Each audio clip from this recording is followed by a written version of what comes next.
Welcome, everyone.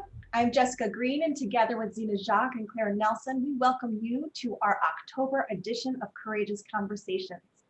Over the last year, every second Wednesday evening, we've been exploring how to foster greater inclusion and belonging in our community, thanks to support from our partners, Barrington's White House, Barrington Area Library, and Be Strong Together, and sponsors including Dominic Green, Kim Duchessois, Tyler and Danielle Lenchuk, Kobe and Eric Struckmeyer, Susan and Rich Padula, Julie Kanak and Mike Regali, BMO Wealth Management, and Barrington Area Community Foundation.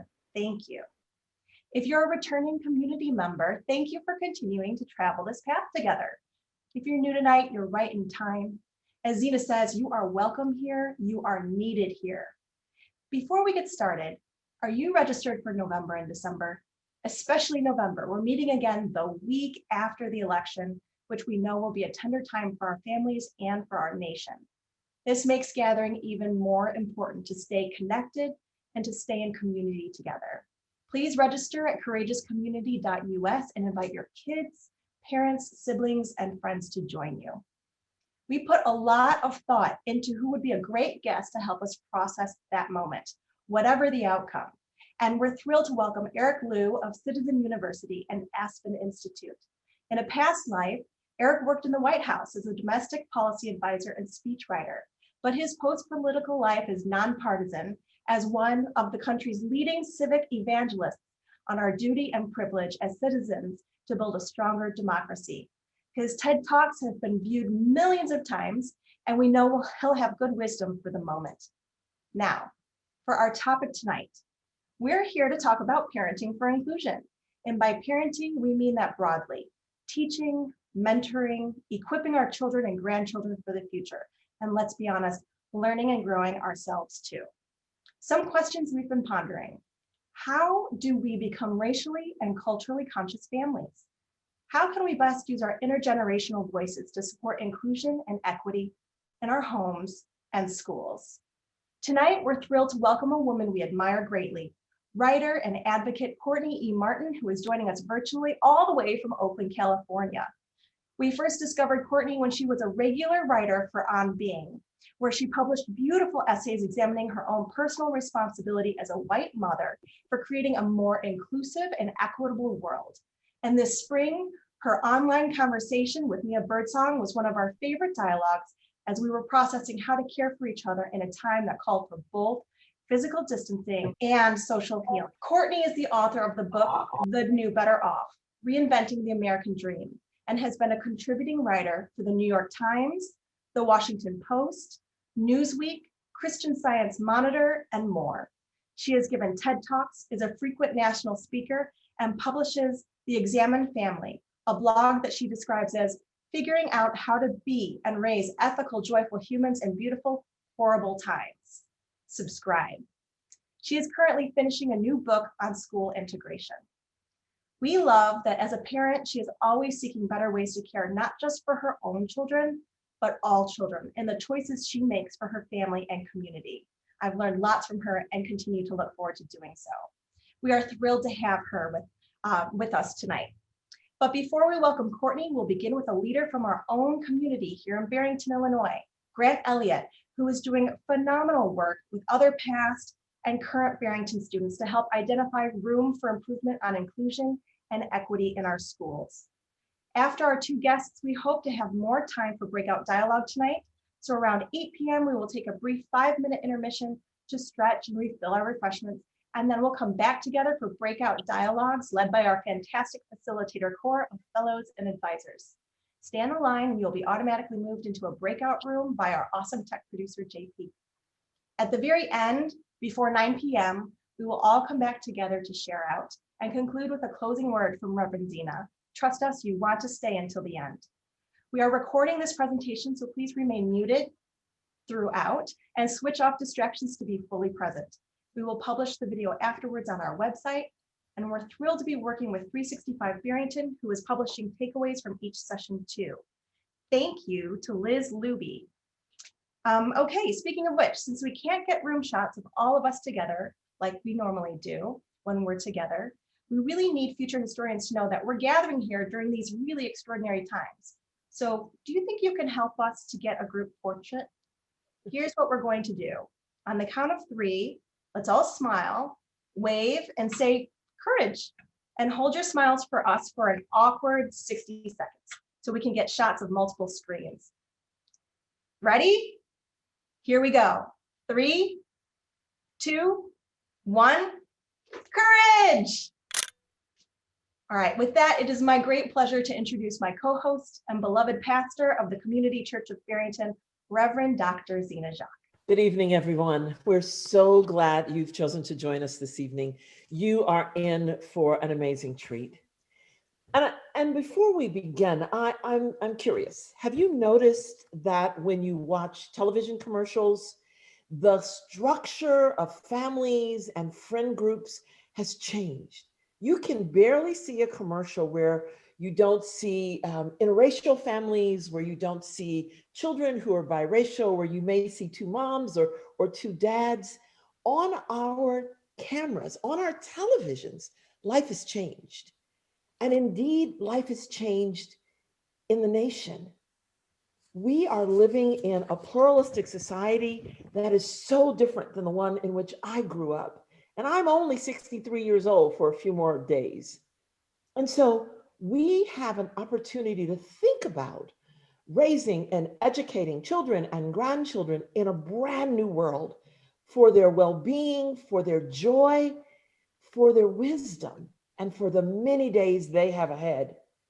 And we have to remember that in January, which seems so long ago, January 2020, Robin DiAngelo was our guest speaker, and she reminded us how easy it is to live our whole lives in homogeneous groupings and social circles and family circles and friend circles, and sometimes not even realize what we're losing.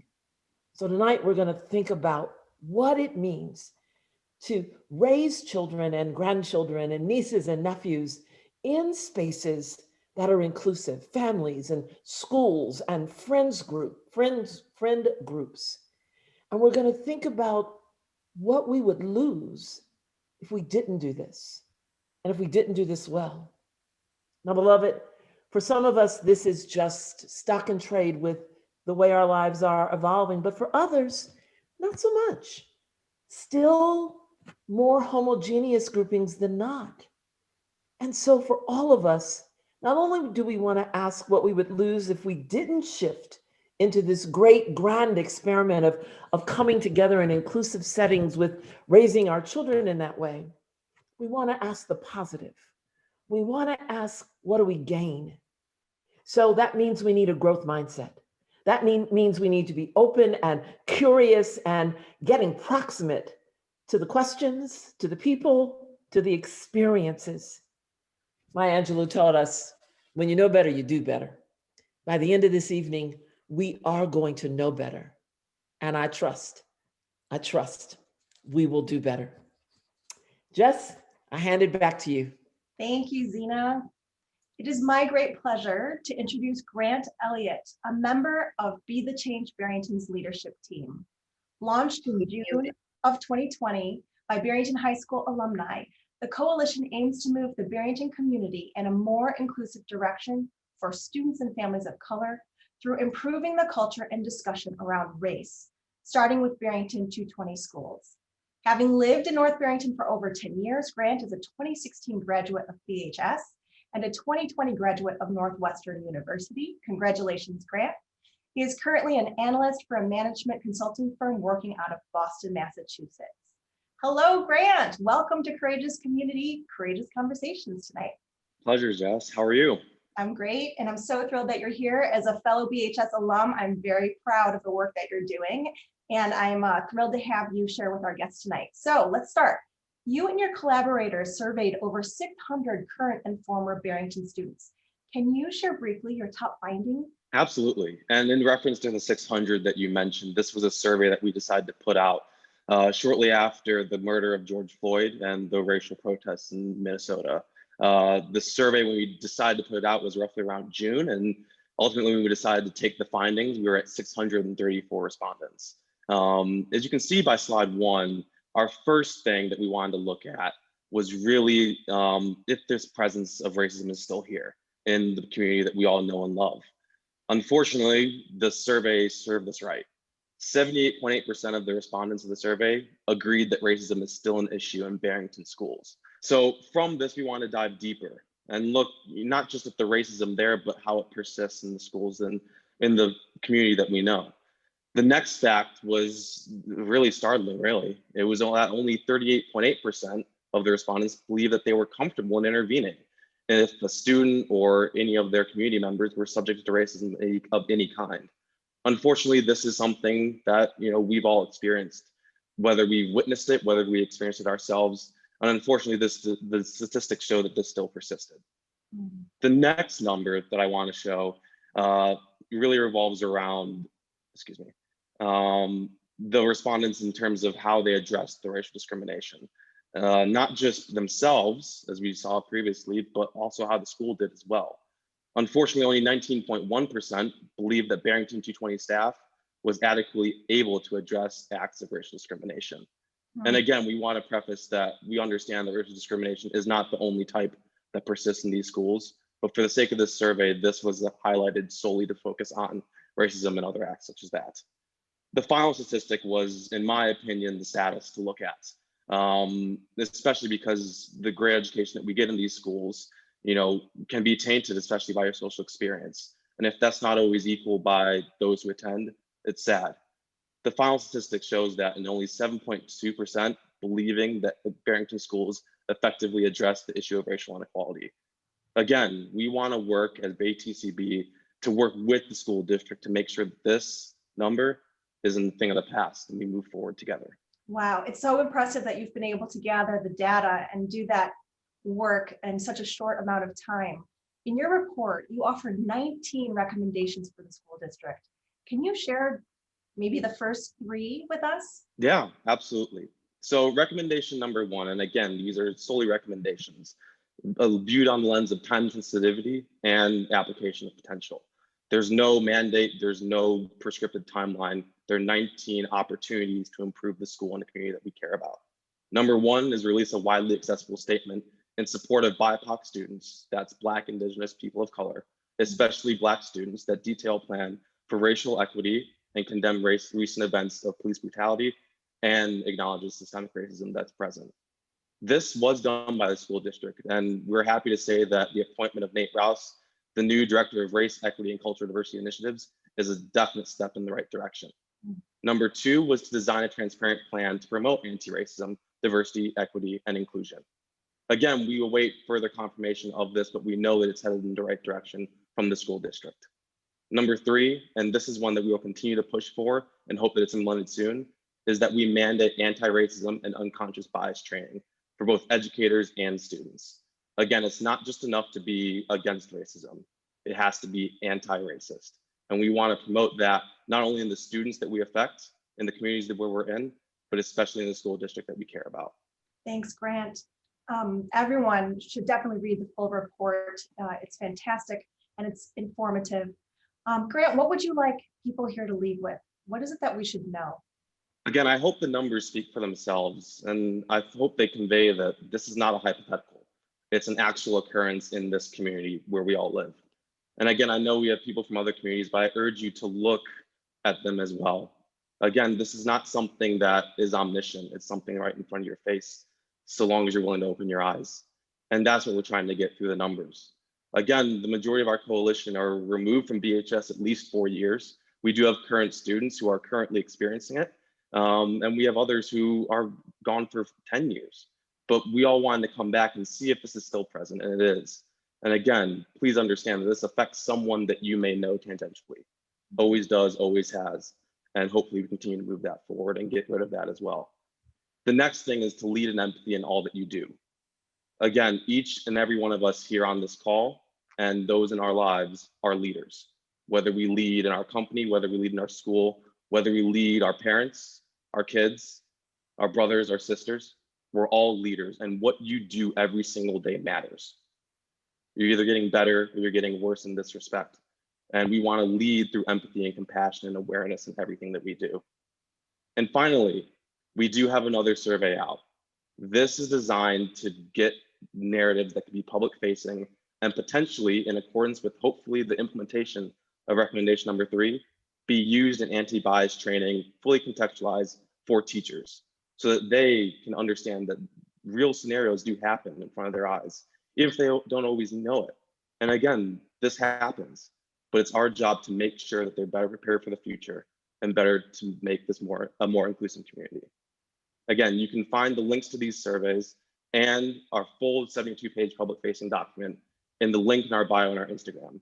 So please go follow @BeTheChangeBarrington, and hopefully we can all make this community that we all care about a better place for all. Grant, thank you so much. This work is essential and so impressive. And I remember you telling us early on when we first met that many of the alumni on your team are working full-time other jobs. Some of them are even on the front lines fighting COVID in hospitals and in emergency services. And I just want to thank you so much for coming together and working triple time and being able to move us forward in this community and coming back and investing your time and energy in this community again. Thank you so much. Thank you, Jess. Again, couldn't do it without a great coalition behind me. And it's a pleasure to represent them and speaking to you tonight. So many people are asking about how to see the report. I know Claire's just popped it up in the chat. And also you can learn more at Be the Change Barrington. On the screen right now, it looks like they have some more information. Follow them on Instagram as well. And please go ahead and fill out the survey and be a participant if you so choose and are so moved. Grant, thank you so much. I'm going to hand this back to Zena.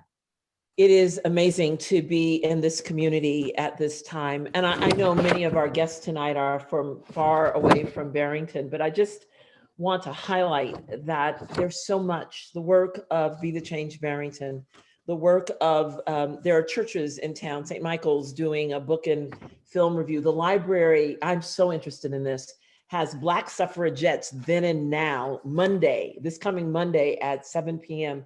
All around us, there is this movement and this energy. And so we are grateful to be in the river, in the stream. And part of being in that river and being in that stream is learning from the very best. And we have not only that in Grant, but we have that in Courtney Martin tonight. So Courtney, thank you, thank you, thank you. I lived in Oakland for a decade, and so I'm so grateful to share this time with you. Courtney, you are, it's clear, you are a white woman and you are raising your children in this incredibly thoughtful way. Who does not want to raise joyful humans, ethical and joyful humans?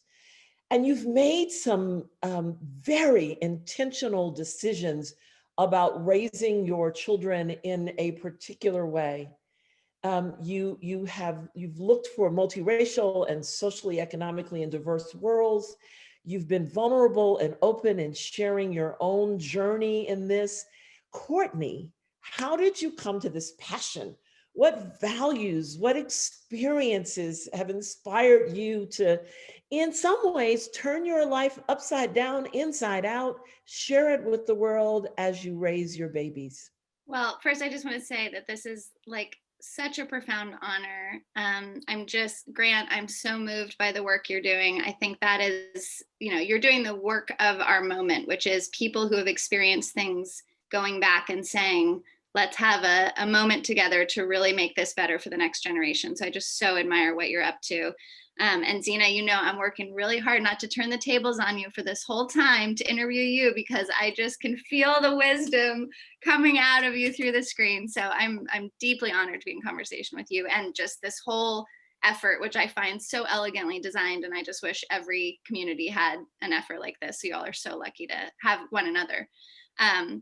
I think the stream is such a great, I loved your stream metaphor, because I really feel like a salmon swimming upstream. It's gotten a little easier in this moment of racial reckoning, because there are more and more white parents and white people who are sort of questioning some of the water we've been swimming in for, generations. But often my sense of what I'm trying to do is doing the opposite of what is sort of the received wisdom about what I should be doing as a parent. So it feels a little strange.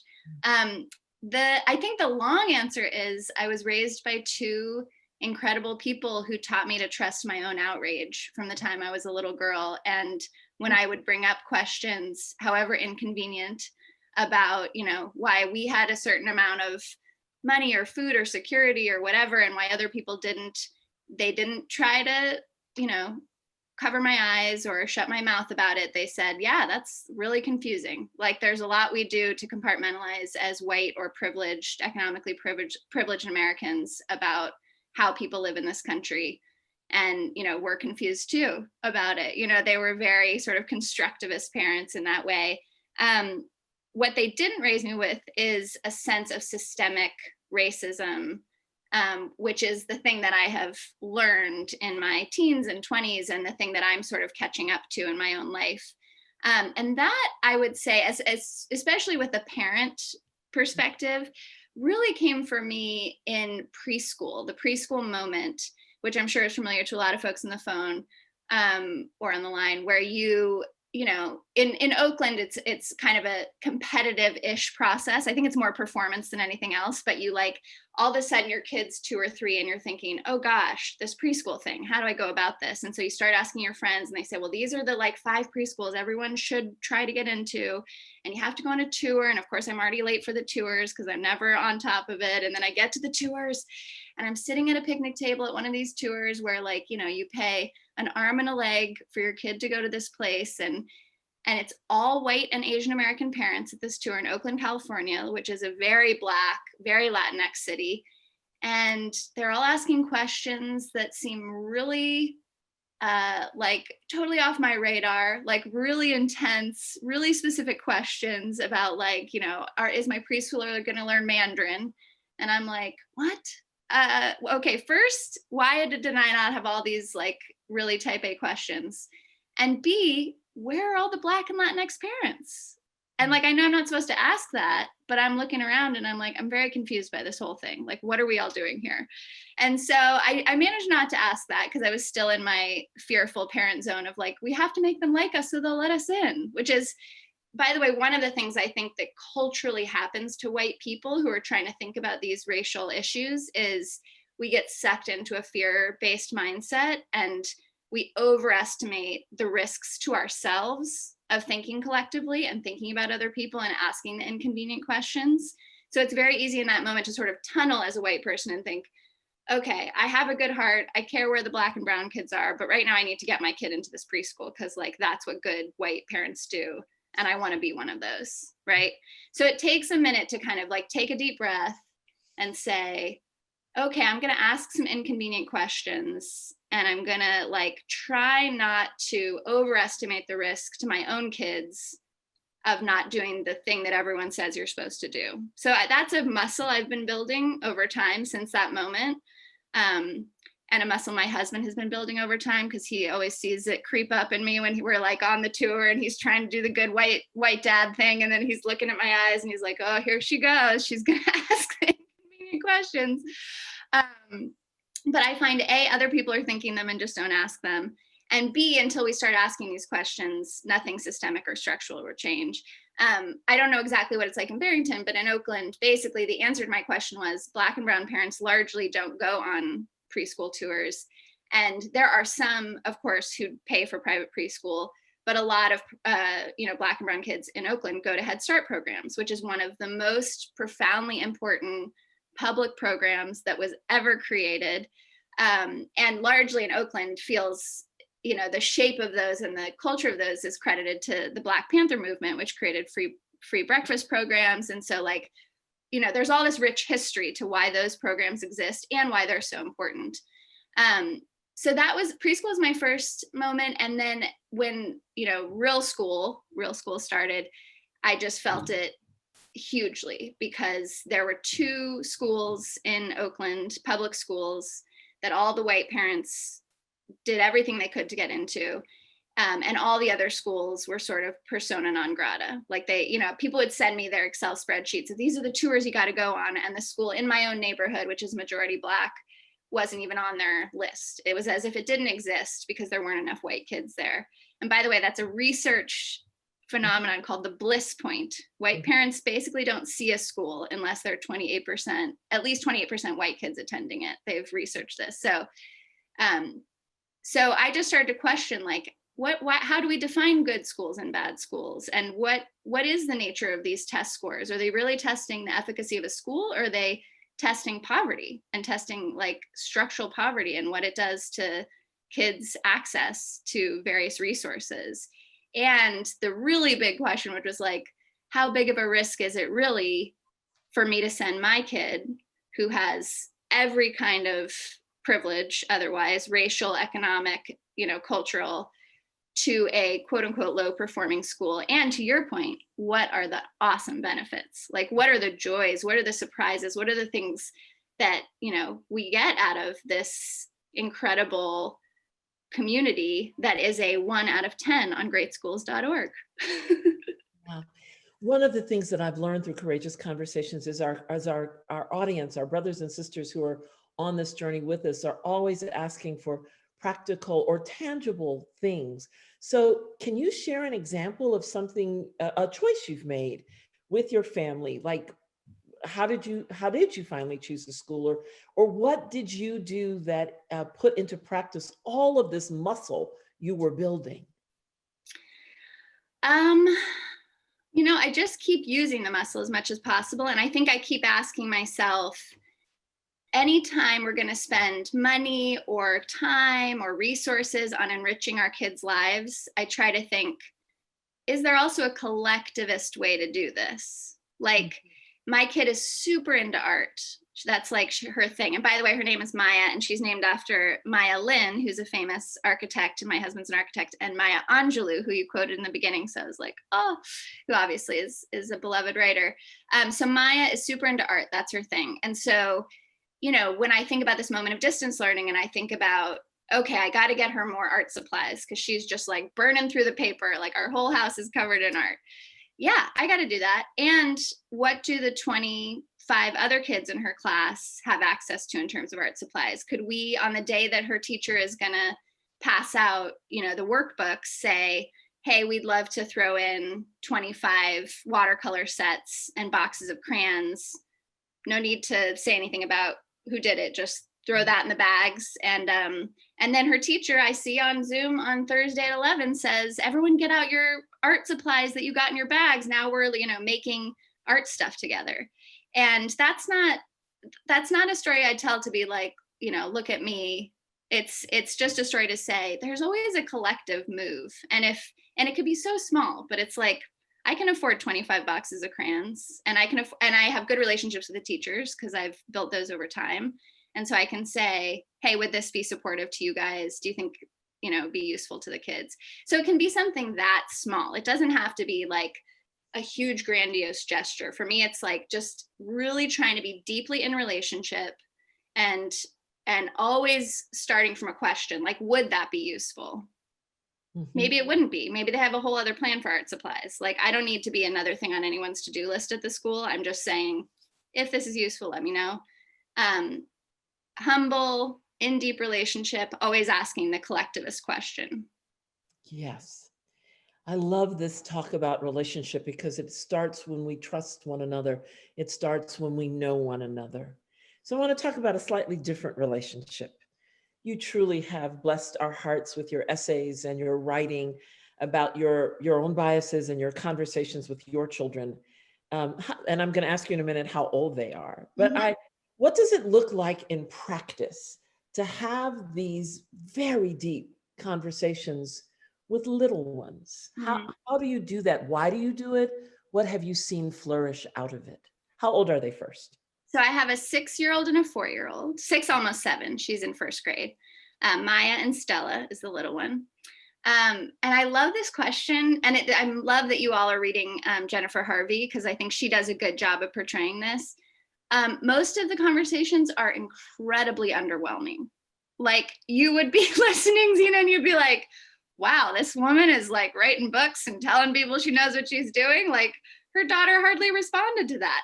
But that's my experience, and Jennifer Harvey writes about this, is that it's like the accumulation, again, it's this muscle thing, the accumulation of a bunch of conversations where I try to talk about things with Maya.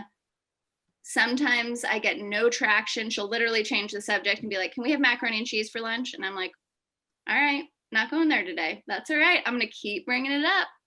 And sometimes she does go there. The best conversations are when it comes from her. So I'll give an example. I've had a couple of really amazing moments with her where I was like, oh, this is sinking in, you know? And again, I do want to say it's so much more about the modeling than the conversations. Like, I know I could have a million conversations with her and it will never matter as much as what she sees me do when I interact with other parents of color on the playground, or, you know, who I'm in relationship with on a regular basis. So that's my first thing, is just like, forget the conversations, just try to like do the work in your own adult self and in your own adult relationships, and like, she'll get that. But then the conversations are critical. So after George Floyd was murdered, we decided to go to a protest march in Oakland. And I told her, you know, we talked a little bit about what had happened. And then over her nap time, her usual like quiet time, I said, if you want to make a sign, because I told you she's an artist, for the protest, you don't have to do nap or quiet time. You can like hang out downstairs and hang out with me and make the sign. So she quietly made the sign for a long time. It's really beautiful. We went to the protest march. She kind of wasn't into the protest march. She's really sensitive. It was like a lot of people and we've been sheltered in for months. And so she was a little bit like, whoa, this is intense. That's okay. Like, you know, we didn't stay super long, but we gave her the exposure to like, this is an experience we want you to have. We want you to know that this is worth it for us, of taking the risk of being close to people. This is the first time we've been in a crowd at all, because that's how much we care about this thing. You know, we're masked, we're trying to have distance, but like, there is no compromise for us on showing up for this. We're going to hang out for a little while and then we'll go home. We know it's not like your favorite thing to be in a huge crowd of people. A couple days go by and we're driving down Telegraph, which you know, Zena, main drag in Oakland. And she looks at me and she goes, Mama, why do we keep saying Black Lives Matter? Like, why did I write that on the sign? And I said, oh, well, there are these 3 amazing women who created that statement, and now it's this global movement. She said, well, I just think we should be saying, like, why aren't we saying Black people should be treated really well? And I thought, see, this is the work like she's doing in her head that I don't know anything about. I'm thinking like, she's irritated by the protests and she's probably gonna rebel against me and, you know, whatever. But she's doing the work. She's just quiet and she's at 6. And so this is how the work happens. And then we had a really good conversation about like, that is what the world should be. And we're so far behind that we're at a place of making sure to just establish that Black Lives Matter. And our ultimate goal, of course, is that Black people should be treated beautifully well, like that, of course, you know. So that was a great conversation. Another like really quick story about something like that is she made me read Fancy Nancy, which I kind of hate. I'm sure there are some people on the call who have to do a lot in Fancy Nancy. And you know, I'm very honest with her about not loving it. She's like, Mom, please, I just want one Fancy Nancy. I'm like, okay. So I read this Fancy Nancy Does Stargazing, which is actually a slightly better Fancy Nancy in the genre. If you have to read one, I suggest that one. So I read it to her, kissed her goodnight, didn't think much of it. The next night, I'm tucking her in bed, turn off lights. She says, Mama, I wanted to tell you, remember how I made you read Fancy Nancy last night? And I said, yeah. She said, I wanted you to read it because Fancy Nancy calls it the Big Dipper, but Harriet Tubman called it the drinking gourd when she was leading the slaves out of the South by the stars, which was what Miss Minor, her teacher at the time, taught her. And so she was actually doing like a critical comparative reading of like Harriet Tubman and Fancy Nancy. Meanwhile, I'm just annoyed at reading Fancy Nancy. So the moral of the story is like, not that my kid is some genius. It's just that like most conversations she and I have don't seem all that great. And I would be embarrassed if you all listened to them, because I'd be like, you're going to think, how is this woman telling anyone how to do anything? But they sink in over time. They just like keep sinking in, and she's doing the work in her own little mind and body and heart about them. And I'm here particularly excited when it's coming from her instead of me giving it to her. Nourishing the soil so that the good will grow. That is what I hear in that story. Oh my goodness. Well, you have mentioned Jennifer Harvey, and many of us are reading Raising White Kids. And Jennifer Harvey's going to join a group, another plug for the library, going to join a group at the library to talk about the Nice White Parents podcast, which is on Serial right now. My question, Courtney, is How do you take these values that you develop while reading Fancy Nancy? Well, not develop, but pass on while reading Yeah. Fancy Nancy, and that you do that muscle that you're strengthening, and the conversations that you have at your dinner table. How do you take what's going on in your home and the first steps of translating them into the school or into other systems so that you might infuse these values of equity and inclusion beyond your household and beyond even the teacher, but into the community, into the structures? Well, I think that my mind goes in two very different directions. That question. One is if you're actually in real community as a white person, as a white mother with people of color, like I am at this school where we are like the vast minority, that looks a very particular way, which is like me showing up, shutting up, and just listening and understanding like, who is this community? I didn't invent this community, which white people like to show up and think like, we invented the community, or we're going to be like the gift to the community, like, you know, this white savior showing up. So, and I'm a really like, I love making relationships. I love being with people. I love talking. I love listening. I, you know, as we've talked about, I prefer to be interviewing you right now. But so that wasn't easy for me to think like, okay, let me really show up and just be pretty quiet. You know, ask people questions is fine, but just like not take up a bunch of space in, for example, a PTA meeting. And just get a lay of the land. And as it turns out, you know, I mentioned that my school, our school, white people don't even think about going there, is a like deeply rich Oakland historic school where there are generation after generation who go to this school. So I see, you know, kids coming in who are being dropped off by their mothers and their grandmothers by their sides. You know, they've been here for years. So there's a lot for me to learn.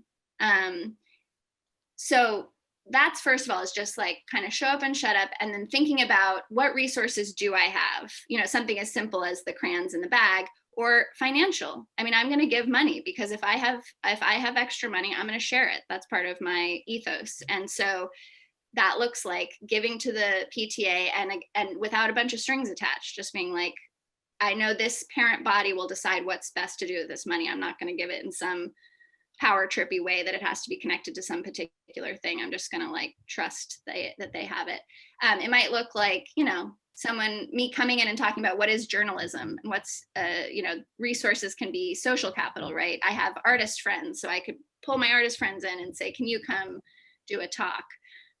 So that's if you're actually in community with people of color. To your point, most white people aren't, right? So like this is, I think for the majority of people on the call, the question, the more practical application is probably if you're not actually in community on a regular basis, maybe you are in your church or in other settings, that's awesome.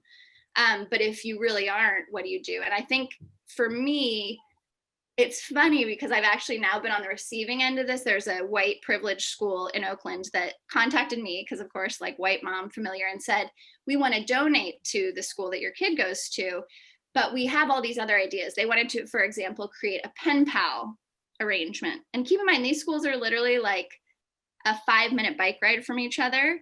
So now instead of actually like interacting and creating relationships, we're going to be pen pals. Like we're like, you know, and for me, it was this very like interesting example. And also this was part of their community service. You know, the notion was that they would write letters to our kids. You know, they're not picturing my kid, of course, they're picturing a little black or brown kid as teaching their kid community service.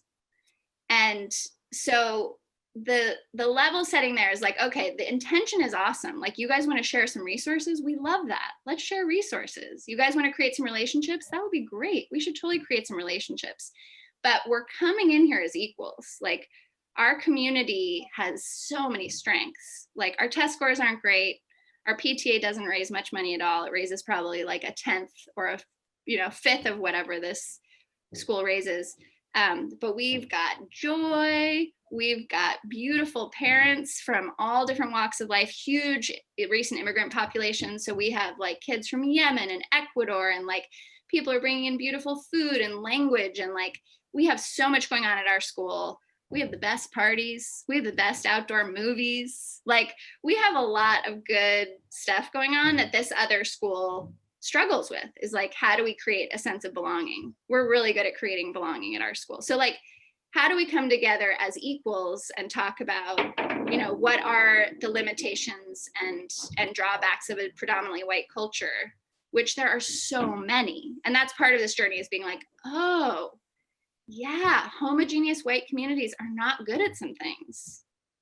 And we can learn a lot from other people about how to get better about those things, how to be in our joy, how to be in our bodies, how to like chill out and just like create community that is not super competitive. Like these are things traditionally, and these are generalizations, but I would be shocked if they don't bear out in some ways in the Barrington community. Like these are just things, you know, muscles white people need to build, and there are people much better at those things. So if you aren't in those communities, how do you sort of come to that, you know, how do you realize what is an awesome intention, which is to share in a way that feels like sharing instead of charity? Like, how do you say, we've all got resources, some of us have money, some of us have like awesome cultural traditions, some of us have, you know, whatever, we all have beautiful kids.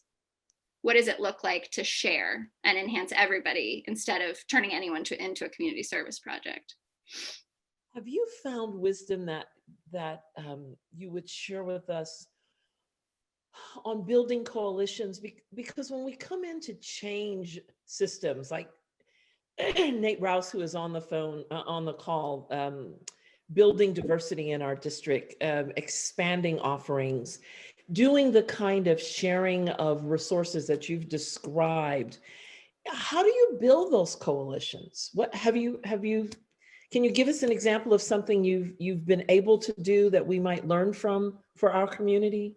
Yeah, I mean, for me, there are two different really important streams of action and organizing. And one is like multiracial coalitions. So this work, for example, in parent community, where I'm saying, okay, like, what are parents of color really wanting and needing in this moment? And how can I be in support of that and maybe shape that with my own resources and that kind of thing. But the other is white parents organizing with one another. And my big mentor in this is a national organization called Integrated Schools, which you all should look up if you're interested. These are white parents voluntarily integrating schools and then working together to have conversations about, how do I do this responsibly? Like, what does it really look like in a non-harming way to show up?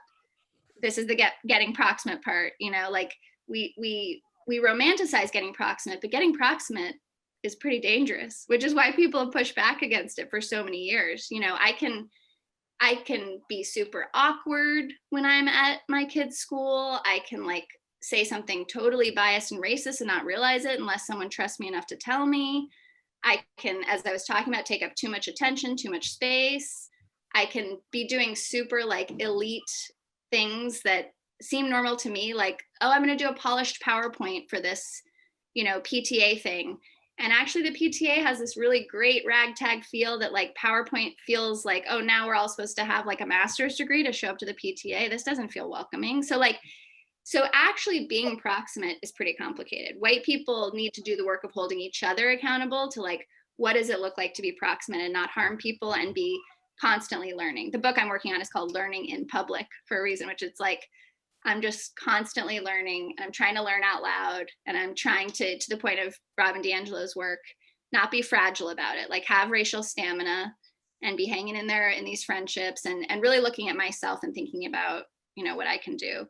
And then the multiracial stuff is there's so much richness there. And I was thinking about this as Grant was talking, because I was like, I love that Grant is speaking on this topic. And I also really hope the white parents on the phone are listening, because districts and educational leaders change when white parents put pressure on them. Is that the world I want? No.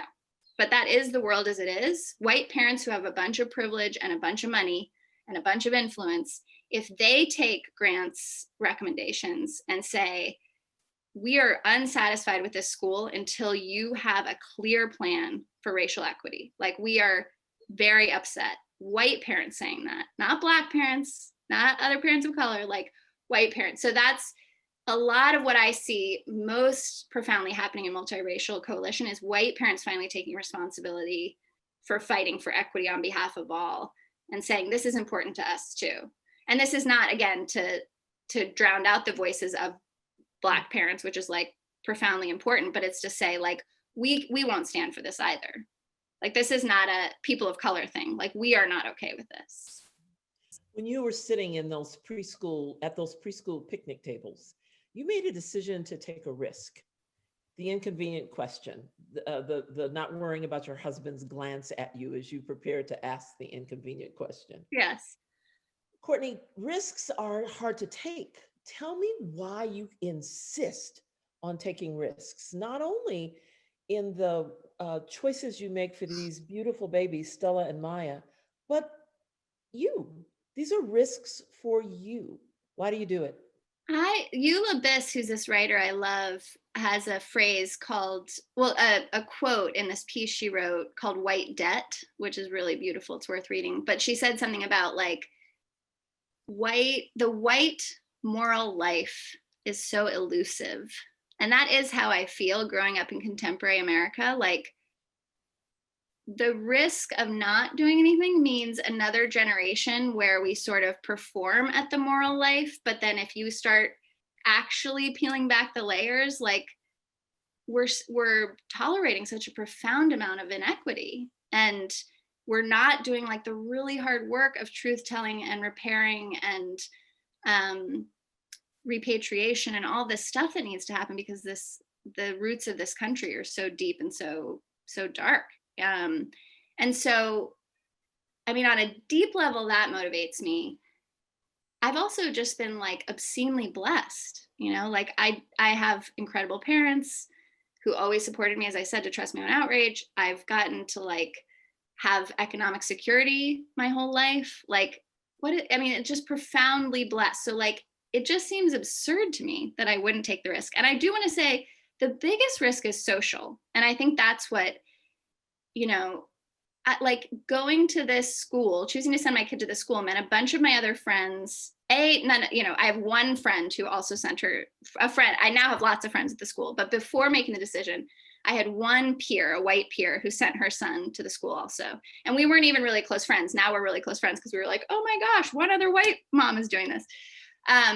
So I didn't get to be part of a school community with a bunch of people who I adore and are like lovely people who you all would adore too, who are like super progressive and interesting and, you know, have Black Lives Matter signs on their lawns. Like, we're not sending our kids to school together. And it's really hard to talk to each other about those choices because I'm still figuring out how to talk about it without making people feel like I'm judging them. They're, you know, feeling a little bit guilty and like they don't want Courtney to come in and, you know, say something that makes them feel bad. And so we're just like avoiding the topic, and then we're avoiding hanging out, and then we're not really friends anymore. And when I've interviewed a lot of white parents for my book, the biggest thing they talk about is the social isolation, like actually losing friends, you know, and it's not even just like a huge fight and like a big friend breakup. It's just like, it's hard to figure out how to be in relationship with other white folks unless you have some way of being brave about talking about this stuff. And I've also been working on in my interviews, when I interview white parents who don't choose to like follow this kind of a path, like how can I be loving and hold their feet to the fire? Like, that's a skill that I'm still really working on, figuring out how to be generous and how to be firm, how to be like, you know, hang in there with every friendship, but also be honest about like how I'm feeling about this. One of the inspirations I've gotten, there's this great phrase, you know, after Brown v. Board, there was pushback to the policy. I mean, Brown v. Board, for those who don't know the history particularly well, like barely made a nudge for like decades. Like, we really didn't integrate schools until other policies forced people to integrate schools.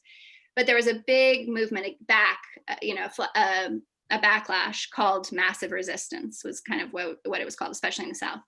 And during that time, we think of like, you know, the big bad white dude forcing, you know, segregation. Really, it was white mothers all over the South who showed up at PTA meetings, who showed up at like all of the like subtle places where mothers hang out and talk to each other. And in this beautiful book about massive resistance by Elizabeth McCrae, she's a historian, she talks about white mothers as the constant gardeners of segregation. Oh, And so that's been this big thing for me, is like, how can I be a constant gardener of desegregation?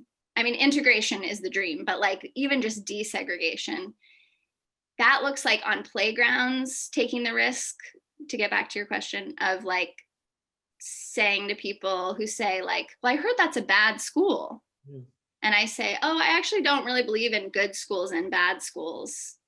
And they say, what do you mean? And I say, well, I've done a lot of thinking about test scores and sort of how they map onto poverty and race. And I just, I don't think test scores are the best indication of how a school is doing. I think there's so many other things about, a sense of belonging and quality of teaching and, just so many things, the diversity of the teaching staff, which I'm horrified by Grant's statistic about only 19.1% of people think teachers are ready to address racism.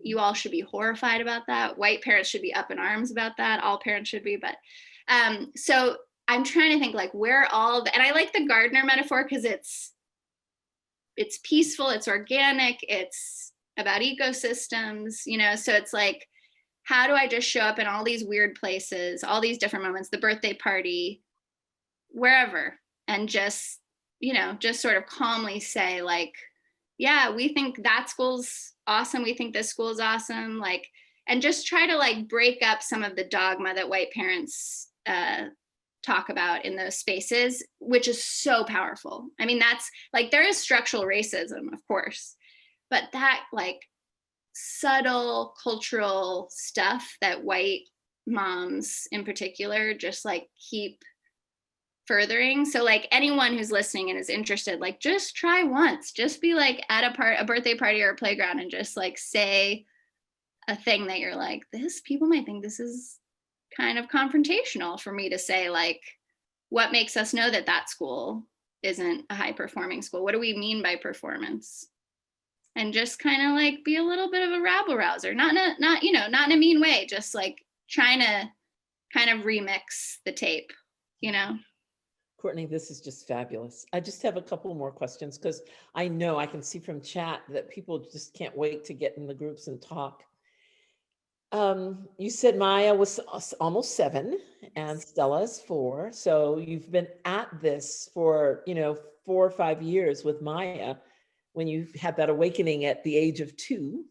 So what has surprised you on your journey and how has this journey changed you? It's like, what hasn't surprised me? I think one of the biggest things for me, particularly around this moment of racial reckoning and George Floyd and Breonna Taylor and like sheltering in, I've been dropping into some like deep places around some of this. I read a book called My Grandmother's Hands by Resmaa Menakem, which if people haven't read is like profound. What I have realized, I've talked so much about how blessed I am by my parents, and I am.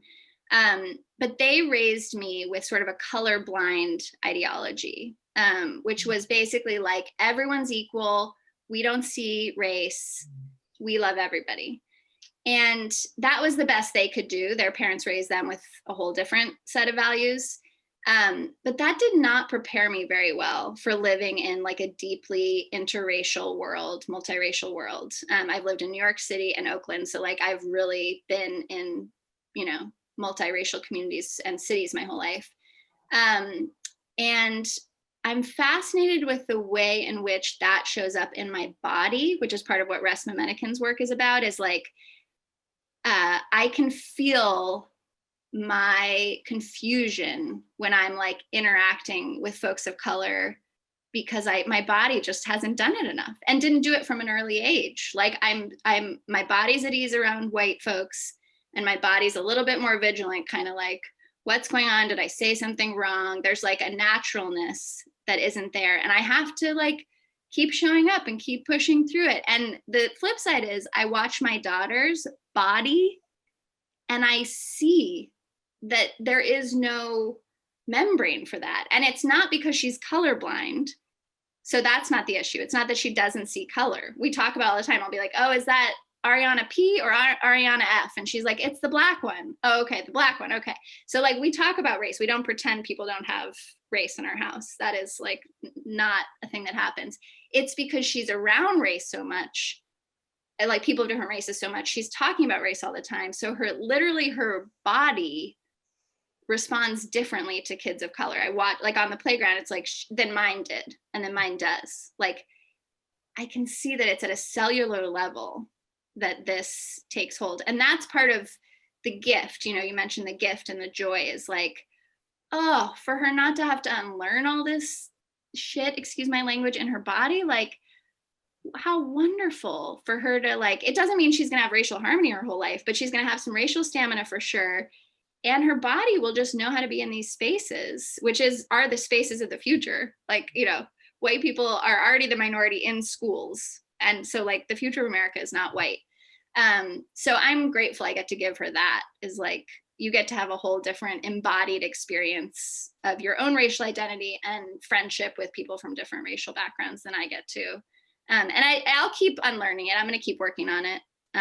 But I do think that's something that if you can give your kid that from a very early age, like what a gift. And that's not something I got. Every generation has its work. I've heard you say that. Yeah. And not to criticize unduly the generations before us, but to recognize what our work is in our generation. Exactly. This has been extraordinary. I can't wait. But I want to ask if there are any closing thoughts, any closing wisdom you would share with us as wherever we are on this journey, whatever generation we're in, what you would encourage. What are your closing thoughts to us? Well, I would just reiterate like how truly struck I am by this community, by this thing you guys are trying to do, and that this is where it starts. I think I'm really moved by the idea of doing inner work and structural work simultaneously. And so I think that's part of what I'm trying to talk about and kind of model tonight. Again, not from a place of perfection, but just from like, this is what it looks like when you're trying to do both these things and like, see how it goes. So I'm reading books like My Grandmother's Hands. I'm, you know, having the interpersonal hard conversations with people I love, whether it's friends or family members. I'm thinking a lot about my own hangups, you know, like what part of me wants to be a white savior? What part of me like is attracted to this because I think that, you know, I get some kind of gold star versus just truly being in community, like really like continually looking at myself. And then none of that is really worth a damn to like kids of color unless I'm taking systemic action. So I think a lot of people post George Floyd are thinking like white people are like buying the books and reading the books and listening to podcasts. And like, I'm not belittling any of that. I think it's all really important. But if you do not change your life, if you do not change how you spend your money, where you send your kid to school, you know, how you advocate for housing policy in your community, you know, all of those things, how you address your religious institution and say like, hey, we have to start thinking about this in this church or mosque or synagogue. Like, if you are not doing the structural work, that inner work really doesn't benefit the kids who deserve it so much, whose generations of structural, just like, you know, absolute, you know, oppression. And like, so we have to keep doing these things next to each other. Don't get too caught in the inner work that you're not trying to do some stuff out in the world and with your own resources. But, you know, don't get so activisty and righteous and like, I'm a white person who came to the table and I'm ready to take it all on, that you're like showing up without examining yourself, and you're showing up in a way that's kind of harmful and not particularly conscious. And just relationship. I mean, the depth of relationship is like so hard and so good, as you guys know, because my little exposure to you all see that this whole thing is built on friendship. And to me, that's like a big part of my book that I'm working on, is just about like democratic friendship. How do we hang in for friendships with people who are unlike us, for people who have hard conversations with us. That's, I think, the work of our time. So I mentioned earlier that you are nourishing Stella and Maya's souls by the bits you drop in. And I feel like we have been in that space today, that you have nourished our souls by the far more than bits, by the feast you have laid before us. Now we get to decide what we do with the feast and what we do with the energy it produces. But the possibility exists because you gave us what we needed this evening. Courtney, you have changed the trajectory of our work by deepening it. We are grateful. We thank you, my friends who are listening. Look her up, subscribe to the Examine family, look for the book, which will be out in due time. And we thank you, Courtney. We thank you for being part of this. So grateful. Blessings. Thank you. Friends, we are going to take a 5-minute break. We're going to be back, I'm looking at my watch, at 8:07. So refresh your drinks or stand up and stretch and come back, and we will put you into into Zoom rooms so that you may further digest together in relationship what Courtney has shared with us this evening. See you in a few minutes, everyone.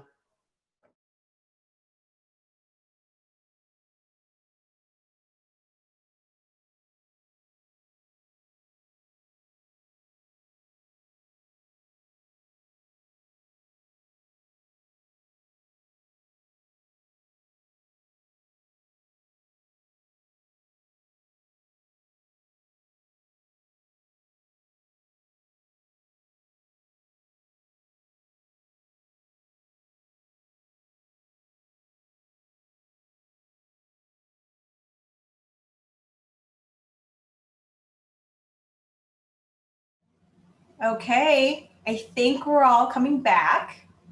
So welcome back. I hope you had good dialogues. We want to hear some of your thoughts for getting proximate and building bridges. So Zena and I are going to ask for you to type in the chat. And Zena, I'm going to ask for you to read out loud because I'm struggling with my Zoom camera at the moment to be able to see the chat. So I'll quickly start with the first question. The dialogue about diversity, equity, and inclusion is growing louder in our nation. Does it show up in your home or classroom? And if so, how? Please go ahead and share what you discussed in your dialogues in the chat. Well, I'm waiting for people to type in my group. One among us said it shows up at her table when she has friends who are from different racial backgrounds at the table with her grandchildren and engaged in that dialogue and in that conversation. So diversity shows up at the dinner table. Another said it shows up in intentional community. She lives in intentional community and what that means when you form those deep relationships and care for people. The way to stop me from talking about my group is to chat. So in our home, it shows up by purposeful discussion. At work, with purposeful conversation. In school, remains to be seen because my kids are young. It showed up in my parent-teacher conference. Stephanie, there were parent-teacher conferences tonight, so it showed up there. And someone else said it shows up in creating affinity groups at work. Lots of conversations about how to talk with friends who deny structural racism. This is hard stuff. There's a second grade classroom. In my second grade classroom with my partner, with my friends, with my close family, there is a comment that this question is problematic because it does not name race. We talk about diversity and inclusion, but if we had said, how does race show up in your conversations, it might have a different set of answers. Thank you for that. So if you want to talk about how race shows up, feel free. Someone noted, Sandra noted, breaking uncomfortable silences. That's how it shows up. And Claire said, our family's diverse, but it can feel like we're being downers if we bring up the social issues. Eddie, our friend, says it shows up with my in-laws because they're white and he is not, and my parents and grandparents when we catch up on lived experiences and current ones. Sam tells us we talked about how our kids, young and grown, are teaching us. Shows up when our children teach us. Amy, thank you. Hard, courageous conversations with family members about events this year. And Tamara reminds us that as parents, we agreed how important it is to talk to our children as they are further ahead than we are. This is a recurring theme. One parent said her child jumped right into just be a kid and play with kids of color. So Maria said we covered diversity and equity and inclusion from a broad spectrum, not just race. And Jason, yes, we have dialogue almost every day and it's organic because I'm deaf. My daughter is Black. My wife is Muslim. We often talk about intersectionality, experiences of people who are marginalized within their communities, systemic oppression, and different types of social change that can happen. Abigail says this is a hard conversation to have among students because of distance learning, harder to have these conversations in the classroom setting with fellow students. And Purnima suggests we try to unpack our own privilege and what that means in the context of current events, such as protests after George Floyd's death. Cynthia tells us that at times the conversation is hesitant due to fears of reprisal. That came up very strongly in my small group. And Steve suggests much more discussion with all of our family about what is happening in the world, how we can change things. Mother Lisa said, we talked about the awkward silence that sometimes happens, especially in order to avoid risking the inconvenient. And Nate Rouse says, because race is in the air that we breathe every day, it's all that he's ever known. The world has taught him that no matter what he accomplishes, race will be a factor and a measuring stick. Right, Nate, I say amen. Might we take the second question? Yes, and my chat is back up and running. All right. What are questions your children or students are asking about diversity, equity, and inclusion? Why don't we say specifically about race as well, if you'd like to talk about that you are struggling to answer? What attempts have you made to initiate conversation and how did this go? Cynthia says, conversation at home has been positively impacted by aging of children, nieces, and nephews.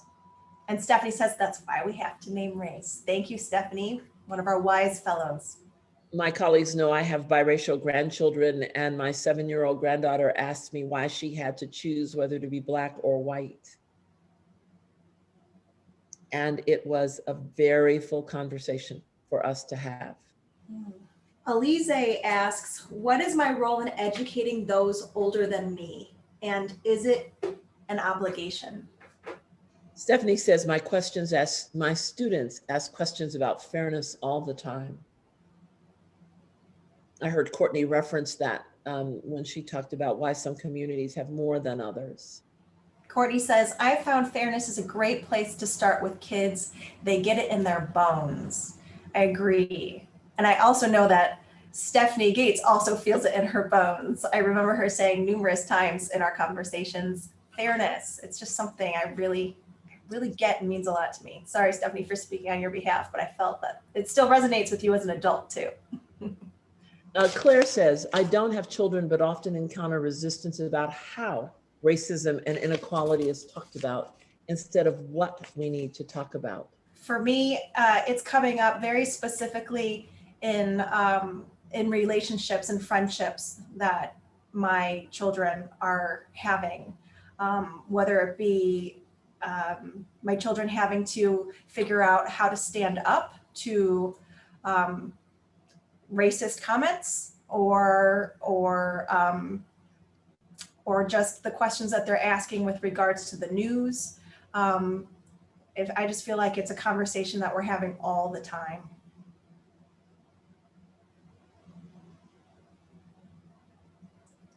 So when has a parenting or teaching experience caused you to pause and have a moment of moral investigation? What did you discover? Please feel free to enter into the chat. I feel like people are quiet tonight, Zena. What do you think? I do too.